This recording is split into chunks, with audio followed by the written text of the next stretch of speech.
నమస్తే కృష్ణ భరత్ గారు. నమస్తే madam. Sir, addiction about social media. జనరల్గా నేనే ఉన్నాను సార్. పొద్దున్నే నిద్ర లేవగానే ఫస్ట్ బెడ్ మీదే మొబైల్ పట్టుకొని ఇలా ఇలా ఇలా ఇలా స్క్రోల్ చేస్తూ ఉంటా. ఇన్స్టా ఓపెన్ చేసి ఇన్స్టాలో ఇవాళ ఏమొచ్చాయి, ఏదో ఒకటి, ఏదో ఇంపార్టెంట్ ఏదో గుర్తొస్తుంది లేవగానే, అది చూద్దాము ఇవాళ షూట్కి యూజ్ అయ్యేదని చెప్పేసి ఓపెన్ చేస్తా. అలా అలా అలా హాఫ్ అన్ అవర్ అయిపోద్ది నాకు అక్కడే. మేబీ సోషల్ మీడియా మీద అడిక్షన్ కావచ్చు. వన్స్ ఇక్కడికి ఆఫీస్కి వచ్చాక నా ప్రొఫెషన్ అదే కాబట్టి వన్స్ యూట్యూబ్ ఏదో ఒకటి సెర్చ్ చేయాల్సి వస్తుంది. అదొక గంట పడుతుంది అనమాట. ఆటోమేటిక్గా నా సిస్టమ్కి, నా మొబైల్కి ఏదో ఒక, లేకపోతే ఇంట్లో స్మార్ట్ టీవీ ఉంటే స్మార్ట్ టీవీకి అలా కనెక్ట్ అయిపోయి ఉంటాను అనమాట ఇప్పుడు. సో మేబీ ఇది నా పర్సనల్ టాపిక్ అనుకోవచ్చు, అందరికీ యూస్ఫుల్ అయ్యే టాపిక్ అనుకోవచ్చు. సో సోషల్ మీడియా అడిక్షన్ గురించి మీరు చెప్పండి సార్. మీ దగ్గరకు వచ్చే పేషెంట్స్ ఇలాంటి వాటి గురించి మీకు ఎలాంటి కంప్లైంట్స్ చేస్తారు? ఇటీవల కాలంలో వస్తున్నామని ఎక్కువ ఇవే అండి. అంతేనా? ఎక్కువ ఇవే ఉంటున్నాయండి. ఓకే. అంటే వాళ్ళు ఫోన్కి అడిక్ట్ కావటము, లేదంటే సోషల్ మీడియాకి అడిక్ట్ కావటము, సమ్ టైమ్స్ పోర్న్ అడిక్షన్, అంటే అశ్లీలమైన వీడియోలకి అడిక్ట్ కావటము, ఈ టైప్ ఆఫ్ ఎక్కువగా వస్తున్నాయండి. ఎక్స్పెషల్లీ సమ్ అడోలసెన్స్ పీపుల్, అంటే యుక్త వయసులో ఉన్న వాళ్ళ దగ్గర నుంచి ఈ కంప్లైంట్.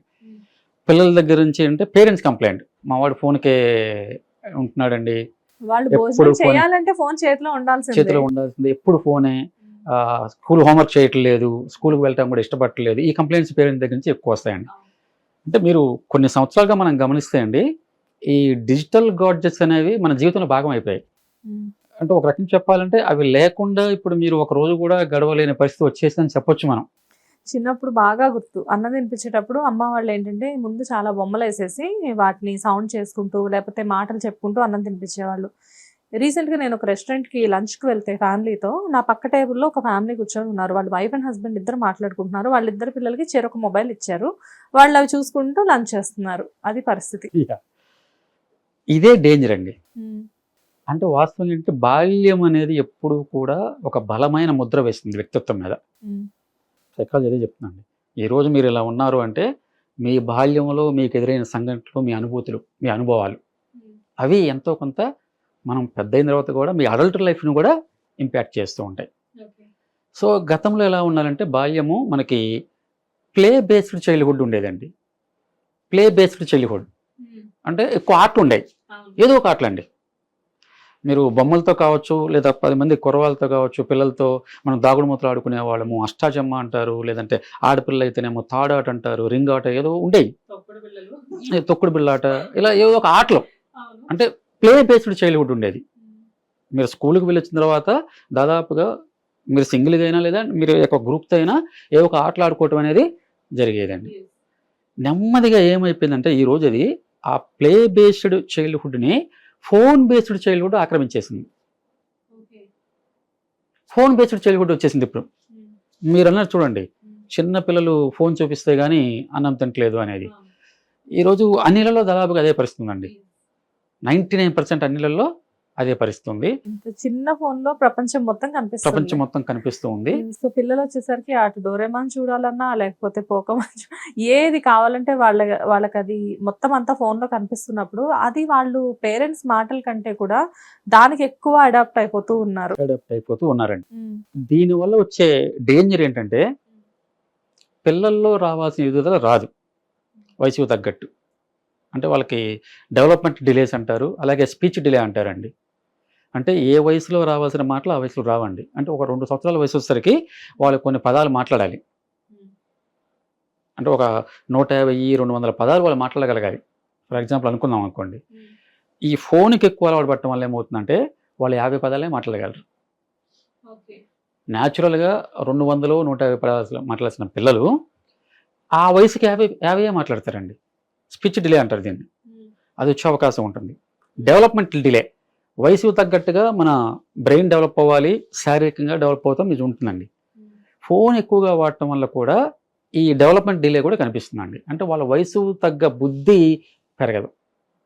ఏ వయసుకి ఆ వయసు మనకు కొంత స్టాండర్డ్స్ ఉంటాయి. మీ కాగ్నిటివ్ కెపాసిటీ స్టాండర్డ్ ఉంటుంది, అది వయసు తగ్గ విధంగా పెరగదు.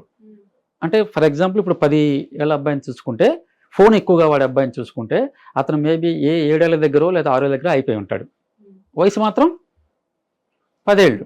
కానీ మాట మాత్రం అక్కడే చిన్నప్పుడే అయిపోయి ఉంటుంది. అతను తన బుద్ధి కానీ అంటే తన బౌద్ధిక శక్తి కానీ తన స్పీచ్ కానీ అక్కడే ఒక 7 ఏళ్ళలో లేదా 6 ఏళ్ల పిల్లవాడికి ఎంత ఉందో అంతే ఉంటుంది. కానీ అందరూ మోస్ట్లీ 99% కిడ్స్ ఫోన్కి, మేబీ 99 అని కూడా చెప్పను నేను, 100% కిడ్స్ ఫోన్కి అడిక్ట్ అయి ఉన్నారు కాబట్టి బుద్ధి బలం అనేది అందరిలో ఇలాగే ఉంటుందంటారా ప్రస్తుతం? అంటే ఎవరైతే ఎక్కువ చూస్తారో అండి, సహజంగా ఏం చెప్తారంటే అండి, ఒక ఏజ్ పిల్లలు అంటే 5 ఏళ్ల లోపు పిల్లలు లేదా 10 ఏళ్ల లోపు పిల్లలు వీళ్ళు రోజు మొత్తం మీద 2 hours కంటే ఎక్కువ చూడకూడదని చెప్తున్నాయండి గణాంకాలు. అవును.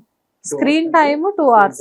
2 hours కంటే ఎనీ స్క్రీన్ టీవీ కావచ్చు, మొబైల్ ట్యాబ్ కావచ్చు, మొబైల్ కావచ్చు, అవును. ఎనీ స్క్రీన్ 2 hours కంటే 24 hours లో 2 hours వాళ్ళకి స్క్రీన్ టైమింగ్ ఆ ఉండాలి. ఏజ్ గ్రూప్ వాళ్ళకండి. ఓకే. అది ఎక్కువ ఎప్పుడైతే ఎక్సెస్ అయిపోతుందో, అన్ఫార్చునేట్ ఈ రోజు అంటే 3-4 hours చూస్తున్నారు. అవును. అంటే ఆ లైన్ కంటే కూడా ఎక్కువ డబల్ చూసే అవకాశం కూడా ఉంటుంది. ఆటోమేటిక్గా దానివల్ల వీళ్ళ ఎదుగుదలలో, వీళ్ళకి అన్ని రకాల ఎదుగుదలలో కూడా ప్రాబ్లం వచ్చే అవకాశం ఉంటుందండి. రీసెంట్గా ఒక స్టడీ అండి చైనాలో చేసి ఉంటున్నారండి. ఒక స్టడీ ఏం చెప్తుందంటే, పిల్లలకి మీరు ఎలక్ట్రానిక్ గాడ్జెట్స్ ఇవ్వటం ఎంత పోస్ట్పోన్ చేస్తే అంత మంచిదని చెప్తున్నారు. అంటే మీరు 5 ఏళ్ల దాకా వాళ్ళకి ఇవ్వకుండా ఉంటే చాలా మంచిది. లేదు మీకు అవకాశం ఉంటే ఇంకో 2 ఏళ్ళు వెనక్కి వెళ్ళండి, 7 years అప్పుడు అలవాటు చేయండి. అంటే మీరు ఎంత పోస్ట్పోన్ చేస్తే అంత మంచిది. వాళ్ళకి ఫోన్ అలవాటు కానివ్వండి, ఒక టీవీ చూడటం కానివ్వండి, ఒక ట్యాబ్ను వాడటం కానివ్వండి, ఇవన్నీ కూడా మీరు ఎంత వెనక్కి తీసుకెళ్ళిగితే పిల్లలకి అంత మంచి చేసిన వాళ్ళు అవుతారు అన్నమాట. ఇది స్టడీ చెప్తుందండి. కానీ మనం రియాలిటీలో చూస్తే దానికి విరుద్ధంగా ఉంది. మనం 1 yearకే 2 yearsకే అలవాటు చేసేస్తున్నాము. అన్నం తింటలేదని ఫోన్లో పాటలు చూపిస్తున్నాము, లేదా రైమ్ చూపిస్తున్నాము, అన్నం పెడుతున్నాము.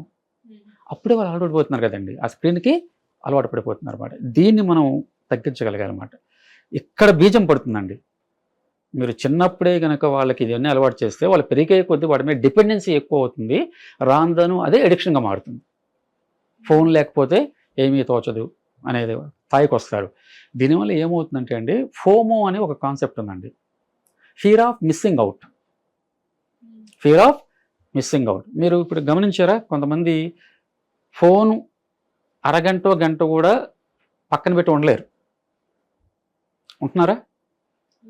నిరంతరం ఎప్పుడు మన దగ్గరే ఉండాలి. మనం మధ్యలో 10 నిమిషాలకో 5 నిమిషాలకో చెక్ చేస్తూనే ఉండాలి. ఇప్పుడు జనరల్గా మనం షూట్కి మధ్యలో గ్యాప్లో కూడా మన ఫోన్ చూసుకోవడం అలవాటు. అది తెలుసు సార్, మనం మన పిల్లలకి చెప్పే ముందు మనం కూడా అది పాటించలేకపోతున్నాము. అది దాన్ని ఫోమో అంటారండి. అంటే ఈ బిట్వీన్ గ్యాప్లో నేను ఏదో ఇన్ఫర్మేషన్ మిస్ అయిపోయాను భయం. ఫోన్ నా దగ్గర 1 గంట లేకపోతే ఈ గంటలో నేనేదో మిస్ అయిపోయా, ప్రపంచం అంతా ఏదో తెలుసుకుంది, నేను తెలుసుకోలేకపోయాను. అదే కదా, ఆ భయమే మనల్ని మళ్ళీ అటు లాక్కెళ్తుంది. నేనేదో వెనకబడిపోతున్నాను, సమాచారం తెలుసుకోలేకపోతున్నాను అని. ఎంత గొప్ప మనిషి అయినా కానీ, అడిక్షన్ లేని సెల్ఫ్ కంట్రోల్ ఉన్న ఏ వ్యక్తి అయినా కానీ ఒక్క ఫోన్ విషయంలో మాత్రం అడిక్షన్ అయిపోతారు అనుకుంటా. ఇప్పుడు వృత్తిపరంగా తప్పదండి. ఇప్పుడు మీకున్నది మీకు వృత్తిపరంగా తప్పదు. ఎందుకంటే మీరు ఎప్పటికప్పుడు సమాజంలో జరిగే ఘటనల పట్ల అవగాహన ఉండాలి. ఏం జరుగుతుంది, ఎలాంటి కామెంట్స్ వస్తున్నాయి, వీటి పట్ల అవగాహన ఉన్నప్పుడు మీరు పెంచుకోవాల్సిన అవసరం ఉంది. మీకు మీ వృత్తిపరంగా మీరు పెంచుకోవాలి. ఐటీ ఎంప్లాయీస్ ఉంటారండి, వాళ్ళు పాపం ఎక్కువ టైము స్క్రీన్కి స్పెండ్ చేయాల్సిందే వాళ్ళ వృత్తిరీత్యా. కానీ ఆ వృత్తితో అంటే అలాంటి యాక్టివిటీస్ లేని వాళ్ళు కూడా ఈరోజు ఎక్కువగా ఫోన్ చూడటం అనేది, లేదంటే సిస్టమ్ ముందు కూర్చోవడం అనేది జరుగుతూ ఉంది. అక్కడ మనం నివారించాలి. మనం కూడా ఏంటంటే ఇప్పుడు కూడా మీకు కొన్ని యాప్స్ ఉంటాయి. ఆ యాప్స్ని మనం డౌన్లోడ్ చేసుకుంటే, మనం అనేక రకాల యాప్స్ డౌన్లోడ్ చేసుకున్నాం కానీ ఉపయోగపడే యాప్స్ మనం తక్కువ డౌన్లోడ్ చేసుకుంటున్నాం. ఫేస్బుక్లు, లేదంటే స్నాప్చాట్లు, లేదంటే ఇన్స్టాగ్రామ్లు, ఇవి కంపల్సరీగా ఉంటున్నాయి.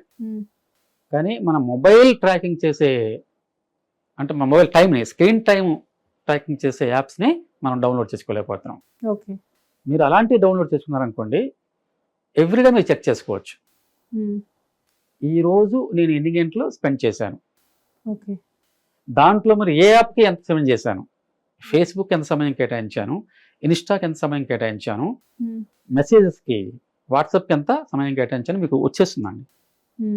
సో అది మనం అలవాటు చేసుకుంటే మనం కొంత కంట్రోల్ చేసే అవకాశం ఉంటుంది అన్నమాట.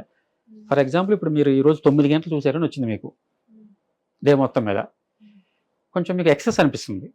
నేను ఈ రోజు మొత్తం మీద 9 గంటలు చూశానా అని, దీన్ని తగ్గించాలనే ఒక ఆలోచన వస్తుంది. చెకింగ్ పాయింట్ లేకపోవడం వల్లే మనం ఎక్కువ చూస్తామండి. మీరు ఇంతకుముందు అన్నారు చూడండి, నేను 5 మినిట్స్ చూద్దాం అనుకున్నా అండి, అరగంట వెళ్ళిపోతుంది అని. ఎస్, అవును. మీరు అనుకున్న 5 మినిట్సే, కానీ మీ టైం ఎంత స్పెండ్ అయిపోయింది? ఎక్కువసేపు అక్కడ ఆల్మోస్ట్ 5 మినిట్స్ కి ఇంకో 25 మినిట్స్ యాడ్ అయింది కదా. 20 మినిట్స్ యాడ్ అయిపోయింది. మీకు తెలియకుండానే మీ టైము అక్కడ మీరు స్పెండ్ చేసేసారు. అందరం అంతే అనుకుంటామండి. నేను రిలీఫ్ కోసము ఫేస్బుక్ వెళ్తాను, ఏదో ఒక 10 నిమిషాలు చూస్తాను అనుకుంటాను. అది అలా స్క్రోల్ చేస్తూ అవన్నీ చూసుకుంటూ వెళ్ళి టైం చూస్తే గంట అయిపోయింది. ఇది తెలియకుండా జరిగిపోయే ప్రక్రియ. దీని నుంచి బయటపడాలంటే ఎప్పటికప్పుడు మనం చెక్ చేసుకుంటూ ఉండాలి. నేను ఎంత టైం స్పెండ్ చేస్తున్నాను రోజు మొత్తం చెక్ చేసుకుంటే మనకే కొన్ని అర్థమవుతాయి. ఓహో, నేను ఇంత ఎక్సెస్ ఉన్నానా, నేను ఎక్కడ తగ్గించాలి, ఏది ఎక్కువ చూస్తున్నాను, ఆ డేటా కూడా వస్తుందని మనకి. సో ఫేస్బుక్ ఎక్కువగా వస్తుందంటే నేను ఫేస్బుక్నే తగ్గించేయడం, అలా చేసుకుంటే ఆ అడిక్షన్ స్థాయికి వెళ్లకుండా మనం ఆగలుగుతామండి. సో ఏదైనా కానీ ఇప్పుడు మొదలుపెట్టిన తర్వాత మనల్ని మనం ముందు చెక్ చేసుకోవాలి. ఓకే, ఇంత టైం అనుకున్నాం కాబట్టి ఇంతే చేసుకోవాలి అని చెప్పి మనకి మనం సర్ది చెప్పుకోవడానికి ట్రై చేస్తూ దాన్ని ఇంప్లిమెంట్ చేస్తే దీని నుంచి కొంతలో కొంత బయటపడవచ్చు. కొంత బయటపడవచ్చు అండి. ఎక్సెస్ అయినప్పుడు అంటే అడిక్షన్ స్థాయికి వెళ్ళినప్పుడు ఖచ్చితంగా మనకు ప్రొఫెషనల్ హెల్ప్ అయితే అవసరం అవుతుందండి. మాలాంటి సైకాలజిస్టుల అవసరం ఉంటుంది. ఓకే, డెఫినెట్గా దీనికి అడిక్షన్కి డెఫినెట్గా సైకాలజిస్ట్ దగ్గర నుంచి సొల్యూషన్ 100% ఉంటుంది. కానీ పెద్దవాళ్ళ కంటే కూడా పిల్లలకి కంప్లైంట్ ఎక్కువ ఉంటుందేమో మీ దగ్గరికి వచ్చే వాళ్ళకి. అవునండి, సహజంగా పేరెంట్స్ ఎక్కువ వస్తారండి.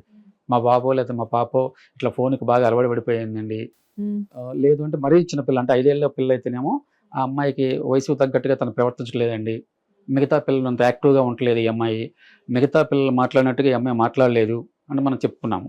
Development delay and speech delay అంటే టెక్నికల్ పదాలు వాళ్ళు తెలియకపోయినా వాళ్ళు చెప్పేది ఇదండి. సో మేము దానికి తగ్గట్టుగా మేము అసెస్మెంట్ చేసుకుని ఈ పిల్లల్లో ఎంతవరకు ఉంది, స్పీచ్ డిలే ఎంతవరకు ఉంది, డెవలప్మెంట్ డిలే ఎంతవరకు ఉందని వాళ్ళకి కొన్ని థెరపీ సజెస్ట్ చేస్తామండి. Okay, thank you sir. Thank you madam. Hit TV app ని డౌన్లోడ్ చేసుకోండి. ఇందులో short news, live news, entertainment movies అన్ని అవైలబుల్ గా ఉన్నాయి. Please download Hit TV app. Hit TV app. Hit TV యాప్ని ఫ్రీగా డౌన్లోడ్ చేసుకోండి.